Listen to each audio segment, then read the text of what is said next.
Est-ce qu'il t'est arrivé de manger 1000 calories, voire 1200 et ne pas perdre de poids? Ouais, 1000 calories, je suis en déficit, c'est pas possible, je dois perdre du poids. Qu'est-ce qui se passe? On va voir ça de plus près. Sur cette chaîne, tu vas retrouver des vidéos sur les thématiques de la prise de muscle, la perte de gras et le métabolisme. Abonne-toi afin de ne pas louper les prochaines et dépose un petit like. Alors revenons au sujet. 1000 calories ou 1200, peu importe, un total calorique assez faible et une perte de poids inexistante ou qui ne fonctionne pas. Qu'en est-il? Alors, premier point, vraiment première chose que je t'invite à faire, en fait, c'est vérifier les données. Qu'est-ce que je veux dire par là? C'est tout simple. Est-ce que tu manges vraiment 1200 calories? Est-ce que tu comptes vraiment tout? Le lait dans ton café ou le sucre, le carré de chocolat au goûter à la fin que au début tu voulais pas prendre mais que tu as fini par prendre, quand tu cuisines, voilà, tu as goûté un petit peu, je sais pas, la préparation ou le plat que tu faisais pour voir si c'était assez salé, si c'était assez épicé, etc. Le morceau de fromage avant le repas ou après le repas, voilà, toutes ces choses-là. Est-ce que tu comptes vraiment tout? Parce que ça va vite. On se rend pas forcément compte, mais un oubli par-ci par-là, ben, ça peut rajouter 200, 300 calories, et ben, au final, à la fin, ça tous les jours, ça fait qu'au final, t'es plus à 1200 et t'es plus en déficit, et ça peut expliquer le fait que tu ne perdes pas. Kaneki, ça va, je te dérange pas? Je suis un peu occupé là. Tu vas rester là? Ok. Deuxième point, est-ce que tu as 1200 calories tous les jours? Parce qu'imaginons que dans ta semaine, le samedi par exemple,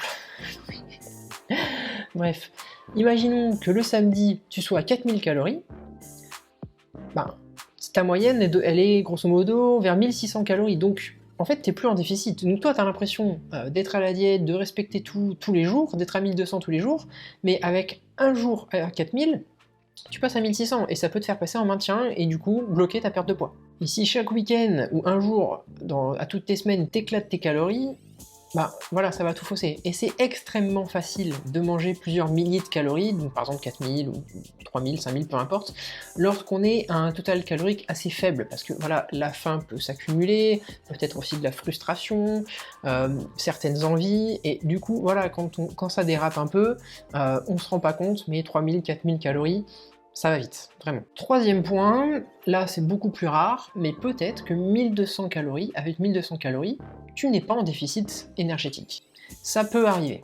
Alors je dis pas que c'est courant, mais ça existe. Si on prend l'exemple, par exemple, d'une femme, d'une personne âgée, qui ne fait aucun sport, qui n'a pas d'activité sportive, qui a un NEAT très faible, c'est-à-dire une dépense énergétique très faible, c'est-à-dire qu'elle ne bouge pas, elle ne marche pas, elle fait rien, elle reste assise toute la journée dans son canapé, elle est petite, elle est plutôt, voilà, elle n'est pas en surpoids, mais elle n'a pas un poids élevé, donc tous ces facteurs-là vont faire qu'elle a une dépense énergétique qui est très faible.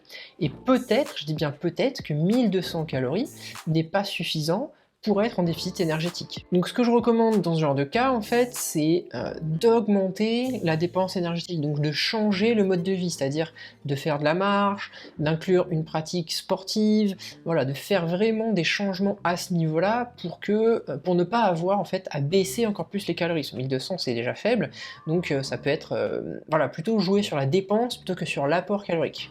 Ok, donc autre cas de figure. T'es au point sur ta nutrition, t'es à ton total calorique, que ce soit 1000, 1200, t'as tout vérifié, ça tous les jours, voilà, il n'y a pas de gros débordements, t'as un mode de vie un minimum actif et tu fais de temps en temps une pratique sportive. Mais tu ne perds pas de poids à 1200 calories. Qu'est-ce qui se passe? En fait, avec une baisse des calories, au bout de plusieurs semaines, on observe tout d'abord, des adaptations métaboliques. En gros, c'est ton métabolisme qui va diminuer, il s'adapte à la diminution des calories, donc il dépense moins d'énergie. Donc cette diminution de dépense en énergie peut en quelque sorte soit ralentir ou faire en sorte que tu n'es plus en déficit énergétique. J'ai fait plusieurs vidéos qui parlent du métabolisme et qui expliquent ce sujet-là et les adaptations métaboliques plus en détail. Je te les mets ici, je t'invite vraiment à voir ça parce que c'est quelque chose, voilà, qui peut vraiment jouer sur une perte de poids et qui a son importance. Deuxième paramètre qui va se modifier pendant ta perte de poids et ta diminution des calories, c'est ton NEAT. Donc le NEAT, la dépense énergétique non liée à l'exercice, donc la marche, faire le ménage, ménage, etc. Bref, bouger, même là ce que je fais, tu vois, je bouge un peu, ça fait partie du NEAT. Inconsciemment, ton NEAT va diminuer, en fait. Ton corps va dépenser moins d'énergie pour toutes les tâches que tu fais, que ce soit bouger, marcher, faire la vaisselle, enfin pour tout. En fait, tu vas dépenser moins d'énergie. Et ça, on s'en rend pas compte. C'est inconscient. C'est en fait le corps, il économise sa dépense, il économise son mouvement, il économise tout. Et donc, ces deux paramètres, diminution du NEAT et diminution du métabolisme, des adaptations métaboliques, font que ta dépense énergétique diminue et ça va peut-être être une des raisons pour lesquelles tu ne perds pas de poids. C'est-à-dire que ta dépense n'est plus assez importante par rapport à ton apport calorique. Donc les quelques conseils que je peux te donner pour pallier à ces petits soucis, pour le NEAT, c'est vraiment essayer de te forcer. C'est-à-dire essayer de marcher, essayer de bouger, de rester actif, de ne pas être trop sédentaire. Il y a plusieurs façons de faire, juste simplement voilà, se bouger, se botter le cul, mais tu peux avoir des moyens pour suivre par exemple certains critères. Imaginons ton nombre de pas en fait, t'as des applis voilà, gratuites qui comptent ça, et ça va te donner un repère pour te dire ok j'en suis là. Peut-être que au tout début de ta perte de poids t'étais je sais pas à 8000 pas par jour et maintenant t'es peut-être à 3000. Et voilà, ça explique clairement, il y a une diminution de ta dépense énergétique qui peut faire stagner ou fortement ralentir ta perte de poids. Donc tu peux suivre ce critère et tu peux aussi suivre par exemple tes habitudes. Si tu avais pour habitude, je sais pas, d'aller marcher pour faire tes courses et maintenant tu as la flemme, tu vas en voiture, ou d'autres exemples comme ça, ça vient de là en fait, cette diminution du NEAT. Et ensuite, pour, on va dire, dissiper les adaptations métaboliques, ou vraiment grandement faire en sorte qu'elles soient plus faibles, je t'invite à faire ce qu'on appelle des phases de maintien. C'est-à-dire une phase où tu vas arrêter d'être en déficit, tu vas plus être à 1200 calories ou 1000 calories, peu importe, tu vas revenir à ton maintien, donc je sais pas, qui pourrait être peut-être 1800, 2000, peu importe, le maintien que tu auras calculé, c'est-à-dire le total calorique avec lequel tu ne perds pas de poids. Ça va te permettre de dissiper ces adaptations et ton métabolisme va en quelque sorte remonter. Donc ça aussi c'est pareil, j'en parle dans des vidéos que je te ferai apparaître ici, mais c'est vraiment important d'avoir des phases de maintien ou des phases plus hautes en calories lors d'une perte de poids. Là pour récapituler ce que je viens de dire avant, si tu ne perds pas de poids à 1200 calories, 1200 c'est un exemple, ça peut être 1000, peu importe, c'est que soit tu n'es pas à ce total calorique là que tu penses en fait, tu es à plus, parce que soit il y a des jours où tu manges plus, ou parce que tu comptes mal, etc. Soit que ce total calorique là conduit pas à un déficit avec ton mode de vie, ta composition corporelle, ta dépense énergétique actuelle. Parce qu'en fait, on le sait maintenant, on sait que si tu es en déficit énergétique, tu vas perdre du poids, c'est inévitable en fait. Il y a l'étude de la semi-famine du Minnesota qui le montre très bien, voilà, avec une diminution drastique des calories et une dépense énergétique, on perd du poids. Je te mets la photo là, j'en ai parlé dans une autre vidéo, voilà, comme tu peux le voir, ils ont perdu du poids. Donc à part si tu as un problème de thyroïde ou une pathologie particulière, ok, là c'est un autre sujet, c'est quelque chose à part. Donc non, il n'y a pas quelque chose de différent avec toi, tu n'as pas une perte de poids bloquée, ou un corps qui fonctionne différemment, ou pour toi c'est impossible, enfin bref, tu respectes comme tout le monde les lois de la thermodynamique et un déficit énergétique te fera perdre du poids. Autre cas de figure, plus probable chez les débutants, c'est ton poids bouge peu ou ne bouge pas parce qu'en fait il est en train de se passer une recomposition corporelle, c'est-à-dire que tu perds du gras, mais tu prends aussi du muscle. Et au final, ton poids sur la balance peut ne pas bouger, mais ta composition corporelle va grandement changer. Parce que tu vas perdre du gras et prendre du muscle. Alors, si tu as un total calorique très faible, donc 1000-1200, c'est quand même assez rare. Enfin rare, c'est assez difficile. Il va te falloir un très bon programme d'entraînement, il va te falloir vraiment assez de protéines, il va te falloir une bonne récupération, enfin voilà, avec aussi peu de calories, c'est compliqué. Mais ça peut arriver. Et voilà, en fait, là, ok, ton poids ne bouge pas, mais ton corps est complètement en train de changer. Donc là, ce que je t'invite à faire, c'est vérifier tes mensurations, tu vois, ton tour de taille, tour de cuisse, de bras, etc., etc., pour voir comment ça bouge. Prendre des photos aussi, et comparer, parce que si tu prends du muscle et perds du gras, tu vas vraiment voir des différences, en fait. Tu vas t'affiner au niveau de la taille, tu vas t'élargir au niveau du dos, des épaules, des bras, voilà, enfin...